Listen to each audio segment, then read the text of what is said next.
welcome back into another video. Today's video, we're going to be talking about how to destroy the Sicilian Dragon with the white pieces using the Levenfish variation. Before we get further into the video, please hit that like button, and if you're new to this channel, smash that subscribe button and turn on notifications. So without any further ado, let's just jump right into it. So the Sicilian Dragon begins after the moves e4, c5, knight to f3, d6, pawn to d4, c takes d4, knight takes d4, knight to f6, knight to c3, and pawn to g6. After black plays pawn to g6, this opening is known as the Sicilian Dragon. And the way that we're going to destroy this opening is by playing an offensive opening called the Levenfish variation of the dragon, which begins after the move pawn to f4. Now here is the main crossroad in the opening. This is the time where black can either make his mistake or play properly. However, through my experience, I have seen that many people do not know what to do against this pawn to f4. So most of the time, they're going to play bishop to g7, continuing on with the development of their dark square bishop. However, the correct move in this position is knight to c6, but we will get to that later on in the video. First, let's see what happens if they play bishop to g7. If black plays bishop to g7, the way to continue for white is to play pawn to e5. Now, this may not seem like it's very strong. However, I can assure you 100% that this is the best move. And after you play this, black is almost 100% lost. So, most of the time, black is going to capture your pawn, and after you capture back, their knight is under attack. Now, this knight has many places that it can go. It can go to g4, h5, e4, d5. It can also go back to g8 or to d7. So we're going to cover all of these variations. So first of all, what you need to know is that if they play towards this outer rim of the board, let's say to g4 or to h5, you can win a piece.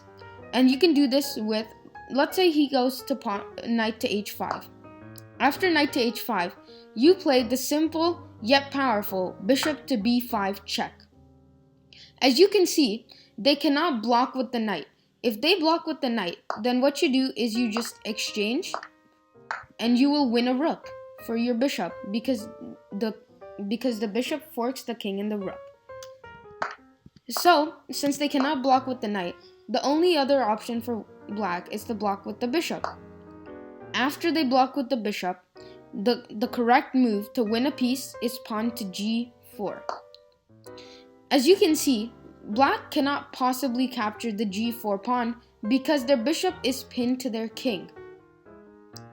Most of the time here, black's best move is bishop takes b5, hoping and praying that white will make a mistake. However, all you have to do is just calmly recapture the bishop, and after black trades queens, the knight is completely trapped. As you can see, the pawn on e4 covers the f6 square, the bishop covers the f4 square, and the pawn on h2 covers the g3 square, and the pawn on g4 attacks the knight, which means next move you're going to recapture the knight no matter what. Even if they get the pawn on e5, you just capture the knight. And as you can see, white is just up a piece and enjoying a completely winning game. Well, you might be wondering, what if they don't go knight to h5? What if they go knight to g4? Well, if they go knight to g4, it's the same idea with bishop to b5 check. And in this position, they cannot block with the bishop. If they block with the bishop, then you can just immediately capture the knight. This is because black cannot recapture with the queen. Because, as you can see, the bishop pins the black's bishop to the black king. So white has just won a piece in this position. So since they can't block with the bishop, the best move for black in this position is actually knight to c3. After knight to c3, all you have to do is take the knight, and after they try to exchange queens and play a6, you just calmly move your bishop back, and in this position, white will actually be completely winning because black can never actually recapture the knight. If they recapture the knight, then just bishop takes pawn, and then just like before, white will win material. So what they have to do to stop this is play bishop to d7, which actually does threaten the knight. After this, you just play h3, counter-attacking black's knight. After the knight moves, let's say capturing the e5 pawn, you recapture the knight, and after bishop takes a4, as you can see in this position, white is just up an entire piece in a completely winning position. That's what happens if knight to g4. If they play knight to e4, well, this is just quite simple and self-explanatory because you just win the knight. And that's just it. You just won a piece. If they play knight to d5, just like before, you play bishop to b5 check. As you can see, bishop to b5 check is a main theme in this opening because it distracts black's two pieces so that you can try to regain your piece. In this position, the best move for black is actually to go king to f8.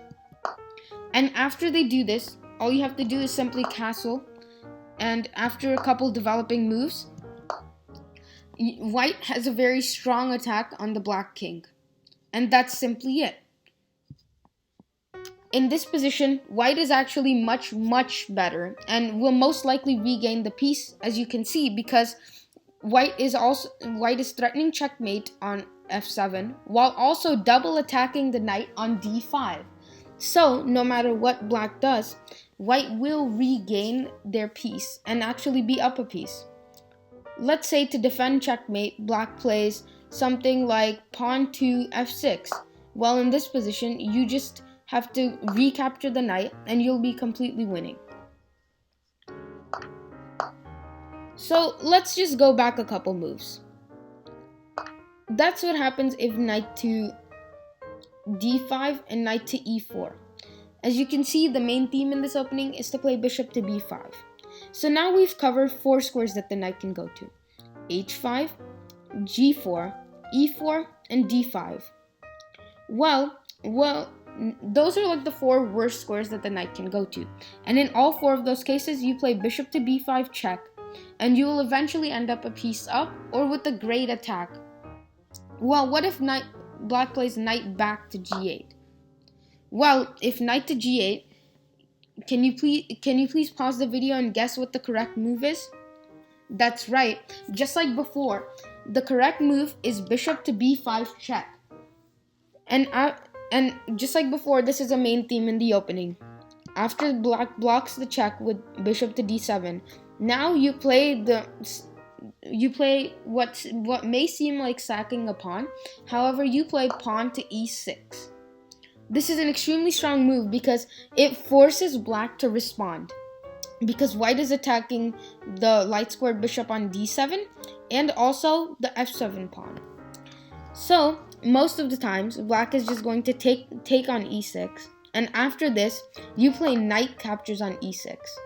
This does not hang a piece because the bishop cannot possibly capture the knight, because just like before, it's pinned to the white king. Also, what this move does is it creates a double attack on the bishop and the queen.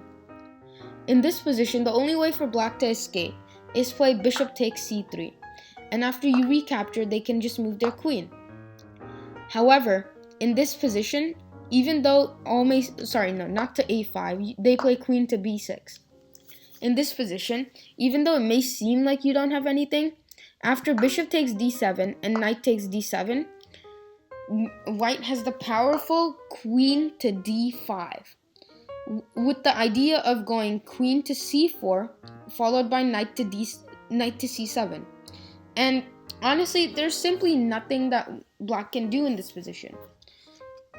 If black plays something like rook to c8, then white has the powerful knight to g7 check, king to d8, and bishop to g5, with a great attack on the black king, which is still stuck in the center of the board.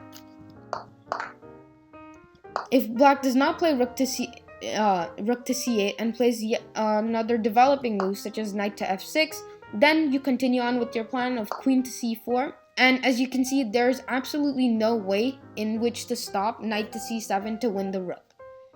Black cannot even move his king or castle. If he moves his king, If he moves his king to f7 to prevent the fork, you still go knight to c7. And after the king moves, let's say to g7, you can still pick up the rook while simultaneously attacking the queen. And just like before in this position, white has gained material. So that's what happens if they play knight to g8 in this position. So now let's go to the best defense that black has, which is knight to d7. After knight to d7, moving the knight out of harm's way, you continue your attack with pawn to e6. After pawn takes e6 and knight takes e6, just like before, the only choice that black has to not lose a piece, because this knight is forking the queen and the bishop, is to play bishop takes c3. And after b takes c3, they have to move their queen, let's say to a5. Now, hear me out here. This may seem like a completely crazy idea, but the best move in this position is actually to play bishop to b5. Now, you may be thinking, but doesn't this hang an entire rook because queen can take the rook? Well, in this position, it may seem like you're hanging a rook because the best move is actually to block with the queen. You could also block with the bishop, however, that just leads to a drawing game. So, to have winning chances, you have to block with the queen. And this may seem like it's hanging an entire rook on a1. However, hear me out, because it's really not, and if black does actually take the rook, then white will be completely winning after the move knight to c7 check. The black king has to move, let's say king to d8, and after this, as you can see, white actually has a perpetual here. He could continue on checking the black king on c7 and back to e6. And the king has to go to d8 and back to e8. After knight to c7, if the king goes to f8, then white can actually have mate in a few moves after castles and king to g7. Then you play queen to h6, king to g8, and bishop to c4 checkmate. The only way that black can prolong this is by sacrificing his queen on f6. And even after that, white can easily checkmate the black king. So, one way to go about this is by creating a perpetual with knight to c7 and back to e6. However, let's say you don't want a perpetual. Let's say you actually want to win. Well, after king to e8,